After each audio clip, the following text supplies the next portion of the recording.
আসসালামু আলাইকুম সবাইকে স্বাগতম জানাচ্ছি নেহারি রান্নার রেসিপিটা দেখার জন্য। আজকে আমি খুব সহজ একটি রেসিপি আপনাদেরকে দেখাবো, যদিও এক এক এলাকায় রেসিপিটা এক এক রকম করে রান্না করে, কিন্তু আজকের এই রেসিপিটা খুব জলদি রেডি করতে পারবেন এবং খুবই মজার। ফার্স্টে আমি কিছু নেহারি পরিষ্কার করে নিয়ে নিলাম। এরপর এখানে কিছু আদা কুচি দিয়ে দিলাম, 1 চা চামচ লবণ দিয়ে দিলাম, 1 চা চামচ হলুদ দিয়ে দিলাম। যেহেতু আমি নেহারিগুলা প্রেশার কুকারে ফার্স্টে সিদ্ধ করব, এই জন্য এখানে বেশি কোনো মশলা না দিয়ে আমি অল্প কিছু উপকরণ দিয়ে এগুলো হাতের সাহায্যে চটকে নিলাম। প্রেশার কুকারে প্রত্যেকটা নেহারি আমি দিয়ে দিলাম।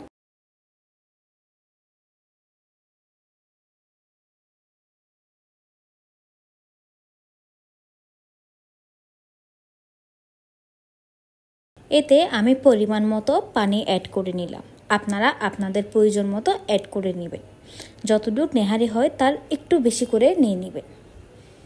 তারপর আমি প্রেশার কুকারটা চুলায় তুলে দিলাম। আমি প্রেশার কুকারে 17টা সিজ দিয়েছি। আমি এরপর চেক করে দেখলাম যেটা সিদ্ধ হয়েছে। তারপর আমি আরেকটি পাত্রে এই সিদ্ধ করা নেহারিগুলো নিয়ে নিলাম।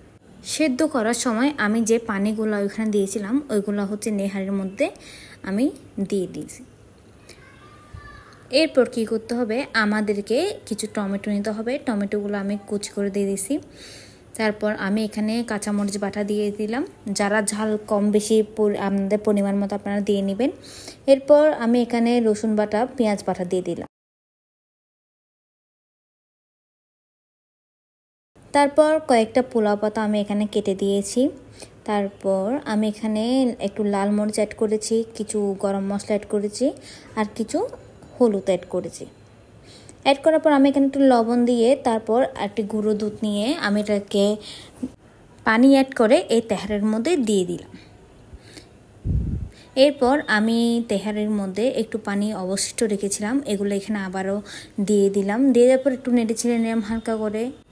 তারপর আমি এখানে কিছু এলাচ আর দারচিনি দিয়ে দিলাম, কুচি করা টক পাতা দিয়ে দিলাম। অনেকে টক পাতা অ্যাভয়েড করতে পারেন। এরপর এসব দিয়ে আমি চুলার মধ্যে এই কড়াইটি বসাই দিলাম।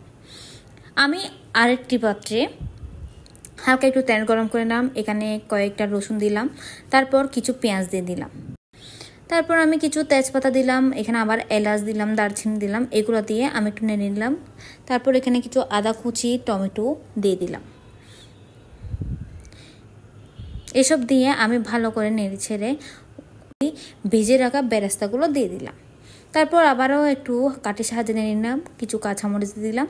এরপর আপনারা নিজেরাই দেখতে পারবেন, যখন দেখবেন যে এটা থেকে একটা স্মেল বেরোচ্ছে তখন আপনি এটা উল্টে দেখবেন যে এটা প্রপারলি হয়ে গেছে। তারপর আপনারা গরম গরম ভাতের সাথে এটা খেয়ে নিতে পারবেন। তো আজকে আমার এই রেসিপিটা কেমন লাগলো আশা করি সবাই জানাবেন, আর আমার জন্য দোয়া করবেন। আর যারা আমার চ্যানেলটি নতুন দেখতেছেন তারা অবশ্যই লাইক, কমেন্ট, শেয়ার, সাবস্ক্রাইব করে দেবেন। আশা করি ভালো থাকবেন, সুস্থ থাকবেন। দেখা হচ্ছে আরেকটি ভিডিওতে। আল্লাহ হাফিজ।